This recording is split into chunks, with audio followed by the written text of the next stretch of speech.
Hola, buenos días, ¿cómo les va? Volvemos a encontrarnos en esta comunidad que es la iglesia y nos encontramos en torno a la palabra del Señor, aquella que nos ilumina, nos ayuda a vivir, nos ayuda a saber quiénes somos, porque conociendo la palabra de Dios y sabiendo de su voluntad y de su proyecto para la vida y para la humanidad, también hablamos de nosotros mismos, que somos sus criaturas. Entonces, de algún modo, conocer la Biblia también es conocernos a nosotros mismos en nuestra fe y en lo que somos. En este domingo, nuestro leccionario nos da un texto del Génesis, venimos leyendo Génesis, y un texto, esta vez del Evangelio de Marcos, en el capítulo 8. El texto del Génesis en el capítulo 17. Yo les pido que abran sus Biblias, las tengan a mano, y vamos a leer el capítulo 17, los versículos del 1 al 7. Después pegamos un saltito y leemos 15 y 16, versículos 15 y 16. Así dice el texto. Cuando Abraham tenía 99 años, el Señor se le apareció y le dijo: Yo soy el Dios Todopoderoso. Vive una vida sin tacha delante de mí y yo haré un pacto contigo. Haré que tengas muchísimos descendientes. Entonces Abraham se inclinó hasta tocar el suelo con la frente, mientras Dios seguía diciéndole: Este es el pacto que hago contigo. Tú serás el padre de muchas naciones y ya no vas a llamarte Abraham. Desde ahora te llamarás Abraham, porque te voy a hacer padre de muchas naciones. Haré que tus descendientes sean muy numerosos. De ti saldrán reyes y naciones. El pacto que hago contigo y que haré con todos tus descendientes en el futuro es que yo seré siempre tu Dios y el Dios de ellos. Y a ti y a ellos les daré toda la tierra de Canaán, donde ahora vives, como tu herencia para siempre. Y yo seré su Dios. Y vamos al versículo 15. Y también Dios le dijo a Abraham: Tu esposa Sarai ya no se va a llamar así. De ahora en adelante se llamará Sara. La voy a bendecir y le daré un hijo por medio de ella. Sí, voy a bendecirla. Ella será la madre de muchas naciones y sus descendientes serán reyes de pueblos. Amén. Aquí leemos esta porción de la palabra del Señor en el libro del Génesis. El libro del Génesis es el libro de los comienzos y por eso aquí estamos en un diálogo de Dios con Abraham. Ustedes saben que Abraham es considerado como el padre de las tres grandes religiones monoteístas. El judaísmo, por esto que conocemos, el cristianismo, que se reconoce también heredero de las escrituras del Antiguo Testamento, y el Islam, que varios siglos después, en el siglo V de nuestra era, aparece el Islam, y también reconoce en Abraham a su patriarca. De modo que Abraham es aquella persona que concentra diríamos, la reverencia, el reconocimiento, el aprecio de las tres grandes religiones monoteístas que hoy existen en el mundo. Y este texto que leemos es un texto en el cual Dios lo llama a Abraham para decirle que va a hacer un pacto con él. No es la primera vez que se lo dice, pero es una reafirmación de ese pacto que ya había mencionado. Y el pacto consiste en algo muy interesante, porque el pacto consiste en que Dios se compromete a ser su Dios. Uno le parece raro, nos parece raro esa situación, ¿no es cierto? Como que Dios se compromete a ser su Dios. Bueno, en aquella época ellos no eran tanto monoteístas como nosotros hoy entendemos el monoteísmo. O sea, hay un Dios y cualquier religión que adore a una divinidad, de algún modo adora al mismo Dios. En aquel entonces era mucho más común lo que se llama la monolatría. Es decir, se asume que hay muchos dioses que dan vuelta por ahí y que cada pueblo tiene su Dios, pero nosotros adoramos a uno. Eso no es monoteísmo, es monolatría. Entonces, en esta época, muy antigua en la historia de Israel, estamos hablando de quizá 2000 años antes de Cristo, existía ese concepto, ¿no es cierto? Y entonces Abraham recibe una revelación, que el Dios que se le está revelando le dice: yo voy a ser tu Dios. no te tienes que apartar de mí, hay otros dioses, hay otras religiones y otros pueblos que tienen otros dioses, pero nosotros y ustedes adoran a este Dios, y este es tu Dios. Ahora, también aquí hay algo muy fuerte para la época, y es que es una afirmación monoteísta. Porque si bien es cierto que ellos pensaban que los dioses de otros pueblos existían, pero ellos no los adoraban, acá lo que está diciéndole Dios a Abraham es que va a haber un solo Dios. Es decir, que Abraham no va a tener varios dioses como otros pueblos y uno preferido, que es lo que así funcionaba el politeísmo, ¿no? El politeísmo era un panteón de dioses con uno o dos dioses, generalmente un dios y una diosa principales. Pero acá Dios le dice a Abraham, yo voy a ser tu Dios y ellos serán mi pueblo. Y como quiere de algún modo certificar esa promesa de Dios, le dice algo que también debe haber sonado extraño para Abraham. Le dice, yo te voy a hacer de ti una gran descendencia. Y de ti saldrán reyes y personas muy importantes, y saldrán naciones que se van a ir subdividiendo cuando el mundo se va a ir poblando. Esa es la promesa que Dios le hace a Abraham. Es curioso porque Abraham ya tenía un hijo. El hijo que había tenido con Agar, Ismael. Eso está antes, eso está contado ahí en el libro, en los versículos, en los capítulos 15 y 16. Pero ese no va a ser el hijo de la promesa. Hay un conflicto entre Agar y Sara. Sara no la ve con buenos ojos a Agar, porque claro, es su sierva, su esclava, y ella se la ha dado a Abraham porque dice yo soy muy vieja. Pero ahora Abraham tiene 99 años. Y Sara andaría por ahí también. Pero Dios le dice, vas a tener un hijo de Sara. Después, del versículo que leímos en el 15, esta promesa a Abraham también se la dice respecto a Sara. La voy a bendecir y le daré un hijo, te daré un hijo por medio de ella. Entonces la promesa de un hijo que va a ser, digamos, el que continúe la sangre de Abraham, y de ese van a ir saliendo personas en cantidad, y pueblos y naciones y reyes, etc. Una hermosa promesa para la época, porque en esa época la fertilidad era fundamental y era una cuestión vital, ¿no? Los pueblos podían sobrevivir si tenían muchos hijos. Algo que nosotros hoy no entendemos muy bien, es decir, nos parece al revés, que tendríamos que tener algún tipo de forma de reducir la población del mundo, porque el mundo se está poblando de una forma ya exagerada. Pero en aquel entonces no era así, y ellos sentían esto como una tremenda bendición. A la vez le dice que va a cambiar el nombre. A Abraham le cambia el nombre, es parecido, Abraham de Abraham, con una especie de H en el medio, lo escribimos para reproducir un poquito como es la forma hebrea. Ese Abraham significa padre de naciones.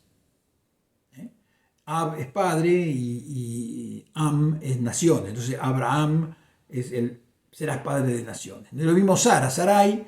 Ahí el nombre cambia, pero no cambia tanto, porque Sara significa princesa o mujer agraciada, ¿no?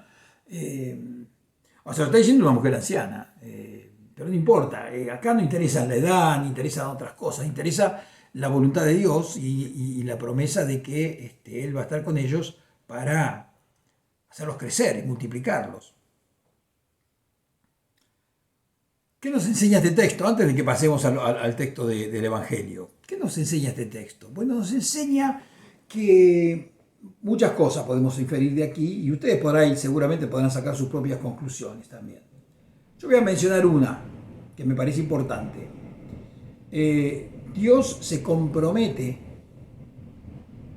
con la humanidad. Acá la humanidad está representada en Abraham y Sara.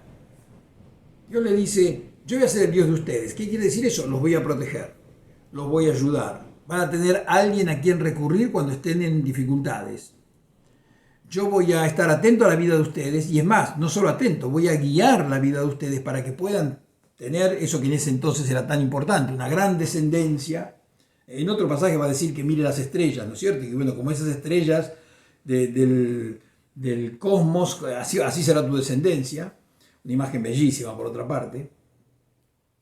Y le dice, yo voy a estar con ustedes, me voy a asegurar de que tengan una gran descendencia, que naciones nazcan de de tu simiente. Y que tu mujer, que ya es anciana, y vos que sos anciano, pero de ustedes voy a dar un hijo, porque Dios puede hacer cosas que nosotros no podemos hacer, o que no entendemos cómo las hace. Creo que la enseñanza de esto es, Dios promete estar con Abraham y su descendencia. Y si lo pensamos un poquito, nosotros somos la descendencia de Abraham, porque de Abraham no solo viene después el pueblo de Israel, después viene el pueblo cristiano, y después viene el pueblo musulmán también. Nosotros somos los descendientes de esta promesa que está dicha acá, de esta semilla de Abraham que distintas religiones hoy monoteístas reconocen como el padre fundador, digamos, de nuestra dinastía. Y quienes estamos tan lejos de aquel tiempo y en lugares geográficos que ellos ni imaginaban que existían, nos tenemos que sentir bendecidos por esta afirmación de Dios a Abraham. Dios le dice, usa la palabra, lo dice en el caso de ambos, ¿no? Pero lo dice en el caso de Sara, la voy a bendecir, la voy a bendecir y te daré un hijo por medio de ella. La voy a bendecir. Eso es lo que Dios ha hecho con Abraham, con Sara, con todos los que vinieron atrás de ellos, es lo que hace con nosotros. Nos bendice, nos promete estar siempre con nosotros y cuidar de nuestra vida. Eso no nos libra de males, ni de problemas, ni de inseguridades, pero nos da la íntima convicción de que el Señor está con nosotros y sabe qué es lo que nos pasa. Y eso ya es algo realmente muy importante para la vida de todos. Vamos a ver en un momento el texto del Nuevo Testamento.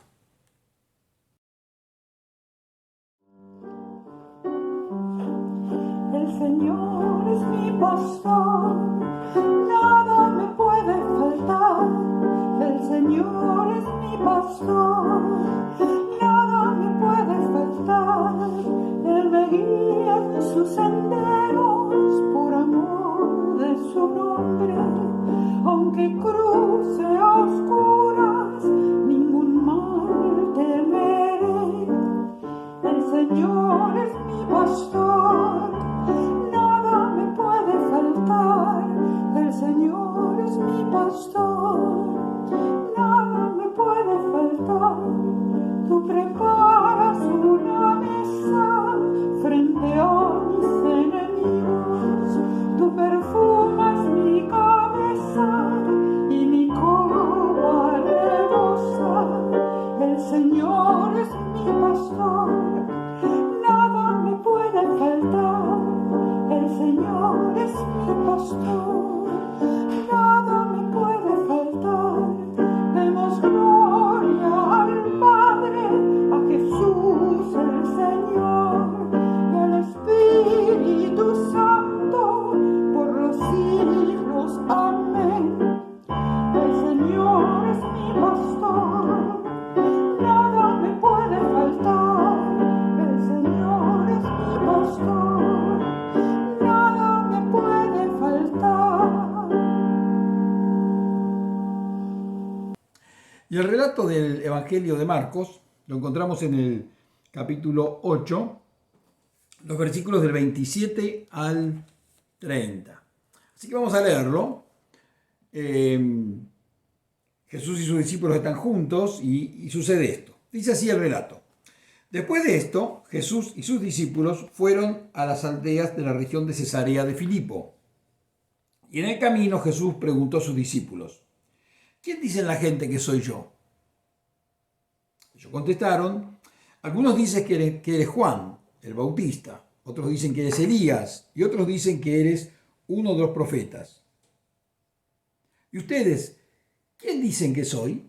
Les preguntó. Pedro respondió, tú eres el Mesías. Pero Jesús les ordenó que no hablaran de él a nadie. Amén. Hasta aquí la porción del Evangelio de Marcos, tan profunda, un poco enigmática también, de este relato en que Jesús va caminando con sus discípulos y hace una pregunta tremendamente profunda y fundamental. Pero primero veamos el contexto. Ellos están caminando, diríamos, dentro de lo que sería la predicación de la palabra, porque llegan a Cesarea de Filipo. Cesarea de Filipo queda bien al norte, en Galilea.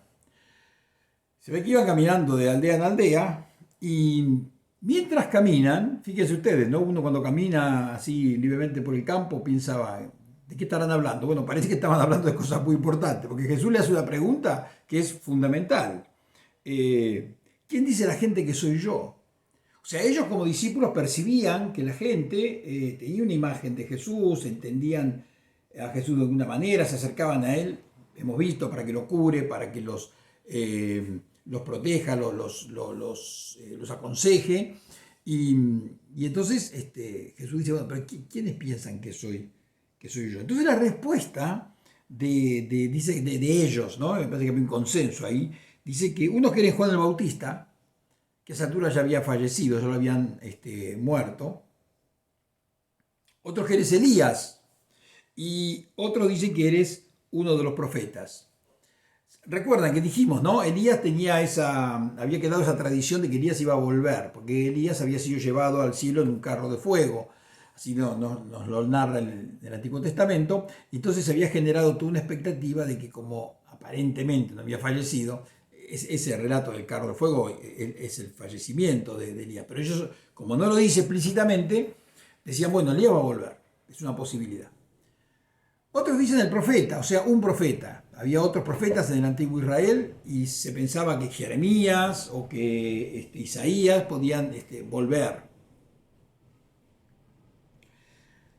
Curiosamente, los tres personajes que le dicen a Jesús que la gente piensa que él puede ser, son tres personajes que ya se habían fallecido, ¿no? Ninguno de ellos es una figura real, ¿no? Como diciendo, ¿quién dicen que soy? Bueno, sos el que venía a salvarnos, el que ahora va a liderar nuestro pueblo. No, es siempre alguien del pasado que se habría reencarnado en Jesús. A Jesús no le convence ninguna de esas respuestas y les dirige la pregunta a ellos mismos. Ustedes saben, cuando Jesús dirige una pregunta a ellos mismos, a los discípulos, es como si nos la dirigiera a nosotros. Tenemos que recibirla como una pregunta a nosotros. Ustedes, ¿quién dicen que soy? Es una pregunta que nos la hace a nosotros. Nosotros, creyentes, hombres y mujeres, que reconocemos en el Señor al Salvador y que nos inspira, nos da fuerza, le pedimos en oración muchas cosas. ¿Quién decimos que Él es? Bueno, la respuesta acá de Pedro es, tú eres el Mesías. O sea, el ungido, el que el Señor ha elegido, el Señor Dios ha elegido para liberar a Israel. Ese es el Mesías. Hay muchos textos del Antiguo Testamento, los profetas básicamente, ¿no? Que hablan del Mesías, el que había de venir y que el Señor iba a enviar para liberar a Israel. Muy interesante porque de este tipo de declaración, esta confesión de Pedro, tenemos una confesión parecida, a mí me gusta mucho más, pero parecida en el Evangelio de Juan, en donde no aparece esta que acabamos de leer, y que es la confesión de Marta. Eso es en Juan capítulo 11, en el marco de la resurrección de Lázaro. Bueno, léanla, tienen tiempo, busquen en la semana capítulo 11, versículo 17 en adelante, ¿no? Pero Marta también conversa con Jesús, ¿no? Y Jesús, es cuando Jesús dice, después de un diálogo con Marta, yo soy la resurrección y la vida, el que cree en mí, aunque muera, vivirá. Y todo el que todavía está vivo y cree en mí, no morirá jamás. Y le pregunta a Marta, ¿crees esto? Y ella le dice, sí, Señor, yo creo que tú eres el Mesías, el Hijo de Dios, el que tenía que venir al mundo. Esta confesión de Marta es casi más fuerte que la de Pedro. Sin embargo, la de Pedro es la famosa, ¿no? Siempre se nos recuerda la confesión de Pedro, pero la confesión de Marta, ella está más fuerte, tiene más contenido, se la leo de vuelta. Sí, Señor, yo creo que tú eres el Mesías, el Hijo de Dios, el que tenía que venir al mundo. Y todo esto dicho en el contexto de la resurrección de Lázaro, que va a suceder un poquito después en el relato, en esa misma escena, digamos. Entonces es muy interesante esa confesión. Pero ahora volvamos al Evangelio de Marcos. ¿Y cuál es la respuesta que nosotros damos? Tú eres el Mesías. ¿Cuál es la respuesta que nosotros damos? Ustedes saben, Jesús, Yoshua, es el nombre hebreo, arameo hebreo de Jesús, significa el Salvador. En su nombre está descrita ya la tarea, la misión, el ministerio que Jesús viene a desarrollar entre nosotros. Viene a salvar. Y creo que nosotros cuando nos preguntan, si es que nos preguntan, o cuando nos preguntamos, quién es Jesús, nuestra respuesta tiene que ser, es el Salvador, es el Mesías, es el ungido, es el Salvador, el que viene a salvar al mundo. ¿Y por qué afirmamos eso? Porque ¿qué? Lo hemos leído, nos lo enseñaron, esto lo aprendimos de memoria. No. Es la parte, digamos, menos trascendental de la fe cristiana. Afirmamos eso porque lo sentimos en nuestro propio corazón, porque sentimos que nuestra vida no tendría sentido si el Señor no estaría caminando con nosotros, o al menos si no tuviéramos la conciencia de que estamos caminando junto a Jesús, porque Él camina al lado de todos. No se olvida de nadie, somos nosotros los que nos olvidamos de Él. Entonces muchas veces no tenemos conciencia de que el Señor nos está caminando al lado nuestro, que nos invita a caminar con Él. Entonces, podemos hacer esa afirmación, tú eres el Cristo, tú eres el Mesías, si es que realmente la vivimos, si realmente sentimos que nuestra vida no tendría sentido, o no tendría el mismo sentido al menos, si no pudiéramos hacer esa afirmación de nuestra vida y tenerlo realmente como algo fundamental en nosotros. Alguien podrá decir, bueno, yo nací en la iglesia, o sea, de chiquitito tengo el Evangelio incorporado, gloria a Dios por eso, damos muchas gracias a Dios por esos hermanos y hermanas que pueden contar eso. Otros dirán, no, yo en un momento descubrí el Evangelio, alguien me invitó, alguien me hizo saber, lo escuché en la radio, los caminos del Señor son inmensos, pero digamos, en algún momento yo descubrí, empecé a darme cuenta que no estaba solo en el mundo, y cuando decimos solo no nos referimos a tener gente alrededor, porque uno puede estar en medio de un estadio lleno de gente y estar solo, sino que Jesús está con nosotros y Jesús está conmigo, y entonces ese convencimiento, esa fe, esa confianza, que también nos emparenta con Abraham, ¿no es cierto? Que también tuvo que tener una tremenda fe y una tremenda confianza en que ese Dios que le decía, mira, vos tienes 99 años y tu mujer anda por ahí, pero les voy a dar un hijo de ustedes. Y Abraham, vaya a saber qué pensó adentro, pero confió en el Señor. Esa confianza es la que tenemos que tener nosotros también hoy, que el Señor está con nosotros y nos bendice y nos ayuda a seguir adelante. Ahora, la pregunta de Jesús, como ninguna pregunta de Jesús, no es una pregunta ingenua. O sea, Jesús pregunta, ¿quién dice la gente que soy? ¿Quién dicen ustedes que soy? No como un profesor que pregunta a ver si damos la buena respuesta y entonces nos aprueba o nos desaprueba si no sabemos la buena respuesta, ¿no? No es así. La pregunta de Jesús no va tanto al intelecto, sino va a ¿de qué manera están ustedes conmigo? ¿Cómo caminan junto a mí? A los discípulos que están ahí en el camino caminando, ahí por el norte de Galilea. Y a nosotros es de qué manera me incorporan a su vida. Y yo diría también, algo que suena raro cuando uno habla de personas, pero que en el marco del Evangelio se debe entender, de qué manera me comparten con otros. No compartimos amigos, pero sí compartimos a Jesús. De qué manera no nos quedamos con Él como si fuera una propiedad nuestra, porque el Evangelio es muy lindo y muy importante para nosotros, entonces me lo guardo, sino que lo comparto, lo transmito a otros. ¿Cómo hago que esto que ha sido importante para mí sea también importante para otras personas? Eso está implicado en la pregunta de Jesús. ¿Quién dicen ustedes que soy? ¿Soy un valor para guardar en mi bolsillo? ¿Soy alguien tan importante que no quiero que nadie más lo tenga?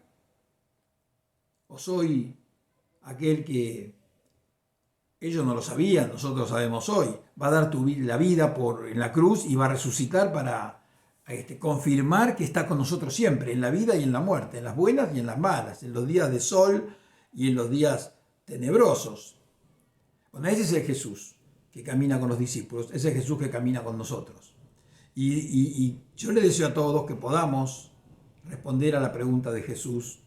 Sí, Señor, tú eres el Mesías, junto con Marta, tú eres el que había de venir, tú eres aquel que trae salvación a todos aquellos que abren sus brazos y sus corazones a tu presencia. Que el Señor los bendiga en esta semana.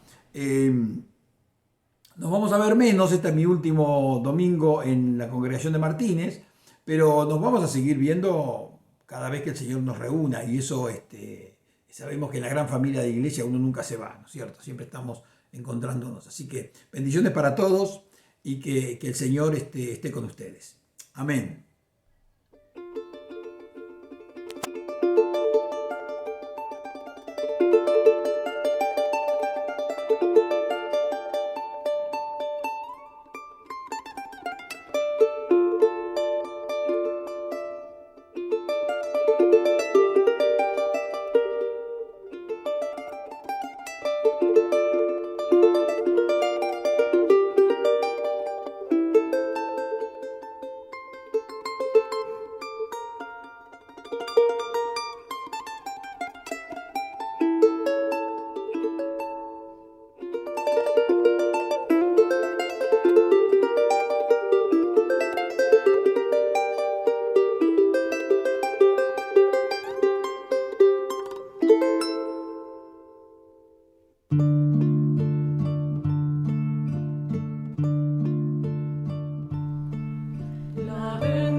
Bendición de